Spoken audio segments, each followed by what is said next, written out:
Va. ¿Qué es para usted la corrupción? La corrupción es así lo primero que se me ocurre. Bueno, más allá de describir que es cuando se vulneran los derechos de las otras personas por medio de un intercambio de algo, para mí la corrupción está relacionada con la transacción.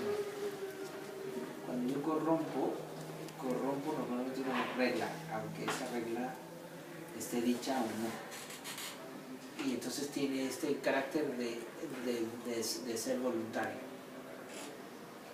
O sea, si yo te hago daño sin querer, no es corrupción. Si yo, ¿no? Pero si lo hago además manipulando y demás, entonces sí. Ok. ¿Cuál es su opinión acerca del origen de la corrupción? Es decir, ¿en dónde considera usted que surge este fenómeno?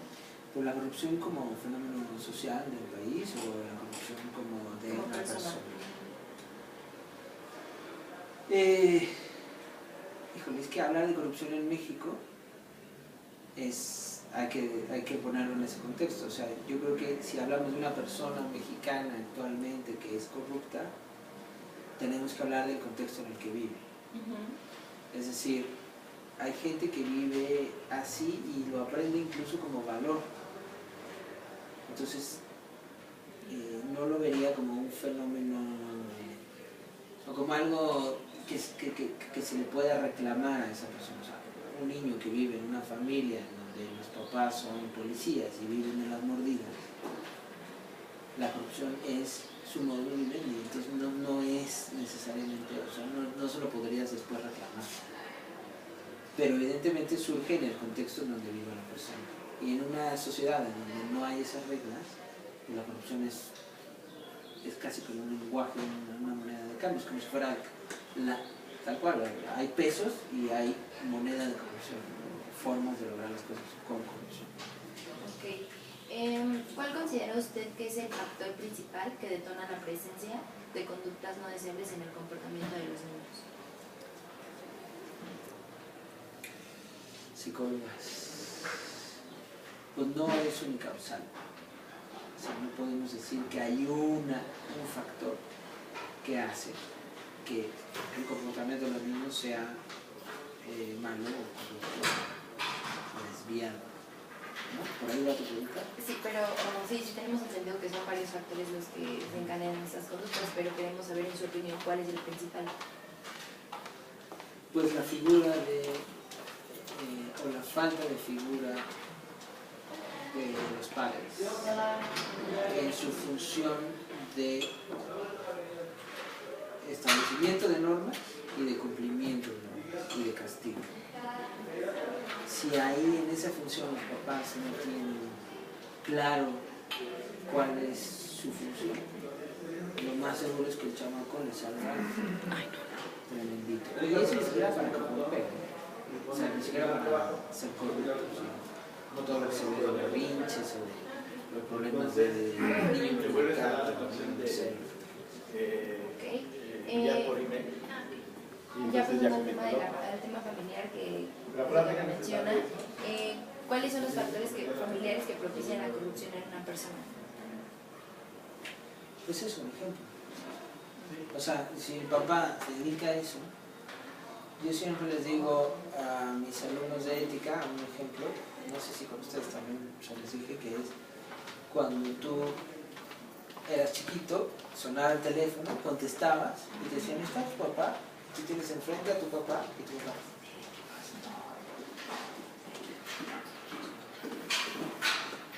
El mecanismo es el mismo que si voy y le pago una lana al director de la comisión de electricidad. ¿Usted qué opina de imponer castigos cuando un hijo presenta una actitud que refleja una conducta corrupta? Bien, o sea, opino que está bien si las normas fueran claras. En la clase de psicopatología veíamos que si naciste en una familia de narcotraficantes, para ti matar a alguien no tiene sentido, o sea, no tiene el mismo sentido que para otra persona que no hace eso de manera consistente. Entonces, si las normas, los reglamentos, las cosas están claras de por qué y para qué no se debería hacer, entonces sí hay que castigarlos. Por ejemplo, si alguien copia en un examen aquí en el TEC con adultos que son ustedes aquí hay un reglamento, que ustedes ya fueron a la escuela toda su vida, etc. Y de todos modos copian, bueno, tengas o no tengas claro el reglamento, hay un reglamento. ¿Sí? Pero en la casa, muchas veces ni siquiera están claras las normas para el papá que hace este tipo de cosas. Desde eso hasta él mismo ser correcto. Entonces no está claro y luego no están dichas. O sea, los niños no saben por qué. Me pasa con Pablito, hay que explicarle por qué no. Si ellos no saben por qué no, entonces ¿cómo los vas a castigar? El castigo se vive como una especie de injusticia que genera más problemas. ¿Cree que la corrupción es un reflejo del déficit en la educación impuesta dentro del círculo familiar? Sí. ¿Por qué? Pues por todo lo que ya te dije. Es decir, la educación se ve no en el sentido formal de ABC, sino en el sentido formativo. De que a nosotros, ¿tú te acuerdas de tus clases de geografía? O sea, no es tanto el contenido lo que importa, sino cómo te formó ese levantarte temprano, seguir las reglas, meterte a bañar, lavarte los dientes, vestirte, ponerte un uniforme, verte igual que los demás, venir, estudiar, hacer la tarea. Eso es lo formativo. Y eso viene implícito como regla. Entonces, si tú no te vistes, si tú no te bañas, ¿no? Hay un castigo, ¿no? Entonces, por eso la educación en la casa, que no es de geografía, que es tu pregunta, en la casa, la educación de los papás, pasa más por lo formativo, no porque te digan, ¿no? O el catecismo. No es decir realmente te vas a ir al cielo o al infierno, sino es métete a esta cosa formativa de nuestra familia y sé como nosotros. Y si es así, entonces te ponemos. ¿De qué manera se puede modificar el comportamiento de una persona corrupta? Bueno, primero, ¿considera usted que una persona que ha cometido actos corruptos puede cambiar su conducta? Sí. ¿De qué manera puede cambiar su conducta? Pues otra vez, no hay fórmulas. Habría que ver el caso. Una persona corrupta es el Chapo Guzmán. Si tú me preguntas si él puede cambiar, te puedo decir que probablemente ante ciertas circunstancias él podría actuar de manera diferente. Pero su estructura, porque consistentemente él ha hecho eso. Y con corrupción en ese caso me refiero a transgredir, o sea, delinquir, ¿no? Entonces ahí yo te diría que no hay nada que hacer, eso hay que encerrarlo y no dejar que sigan siendo de las suyas. Pero si tú me lo dices con un niño, sí, explicándole lo que va implícito en su acto y generando en él la empatía, eso es generar conciencia. Okay. Si fuera con un adolescente, también. Si fuera con un adulto que lo hace a menudo, también. Por ejemplo, también en clase yo les decía que en México, pues todos tenemos en nuestro abanico de posibilidades dar una mordida, porque crecimos con eso, ¿no? O echarnos unas chelas y luego manejar. Todos nuestros papás, los tíos, todos lo hacen, ¿no? En Suecia eso no sería impensable. O en Suiza, o en España. Entonces, ese tipo como de normas se pueden traer a la conciencia y dejar de hacerlo, porque no es que las hagas para corromper, si lo haces como, porque si no, no voy a la fiesta. Entonces se puede cambiar y se puede modificar, y yo sí creo que, pero generando conciencia. Cuando se convierte en una forma de personalidad, el corromper por el placer de transgredir al otro, ahí lo veo más difícil. ¿Imposible?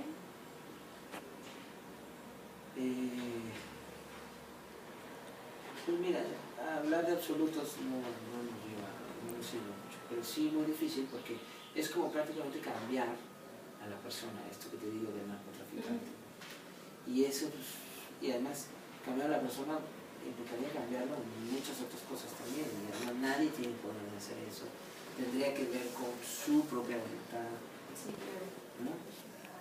¿Usted cree que la rigidez de los padres para interponer autoridad ante los hijos podría ser un desencadenante de estas conductas corruptas? No. Yo creo que si un padre es rígido, autoritario, así como incluso mala onda, genera otro tipo de consecuencias negativas, pero no la corrupción. Yo estoy convencido que la corrupción, esto de dar dinero a cambio de algo, se debe a que no hay castigo. Y aquí sí es Skinner completamente, ¿no? O sea, el castigo ante una conducta no deseada la va a extinguir. Pero para que haya castigo tiene que haber una norma clara. Y luego un organismo que castigue. Y en México eso no pasa ni en la ley ni con la policía. Y como no pasa a grandes rasgos macro, tampoco pasa en la familia. ¿No? Entonces es como un sistema que se autorretroalimenta todo el tiempo. Yo creo que responder a tu pregunta es, en el momento en que haya castigos ejemplares que funcionen, que haya una policía que funcione o un papá que funcione en su función, deja de haber corrupción. Aquí es muy claro, acá tú pagas una colegiatura, ¿no? Y si infringes ese reglamento, sí te va mal. O sea, si repruebas la materia, pierdes el dinero y puedes perder, entonces ¿para qué vienes? Y la gente que pasa eso, pues seguro terminará yéndose. Pero por eso no lo hacen todo. Okay.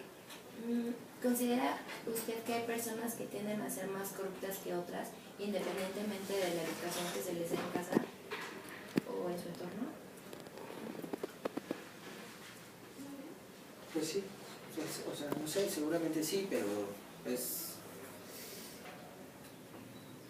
No me parece que sean criterios importantes de medir, o sea, es como si te digo, ¿cuál de las dos estudiantes es más inteligente? ¿Y qué importa si es más inteligente? Si lo que importa es si entendió, si le sirvió, si lo va a usar en su vida, ¿no?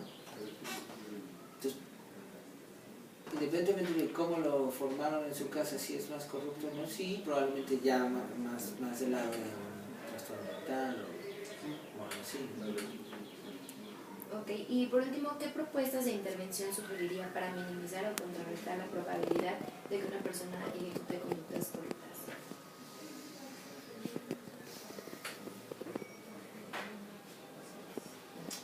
Pues otra vez depende del contexto. O sea, si hablamos de la escuela, tenemos mucho control. Porque si no cumples te vas. Entonces sí hay. Pero por donde lo veas, yo pienso que es el castigo. Si hay un castigo ejemplar,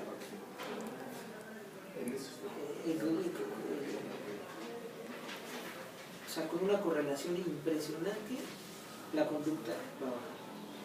Y por esto digo de Skinner, o sea, es causa-efecto inapelable. Tú preguntas cuánto cuesta en Suecia hacer un acto de corrupción, cuántos años de cárcel, cuántos... Por eso la gente no lo hace. Y luego eso lo introyectan, y luego ya no lo hacen por eso, ni siquiera saben cuántos años serán, sino ya lo tienen. En cambio acá, como no pasa nada, pues lo haces como comer tacos. Incluso hasta está en las canciones. Esta cosa de transgresión, es parte de la cultura. Sí, claro. Bueno, pues muchísimas gracias. Gracias.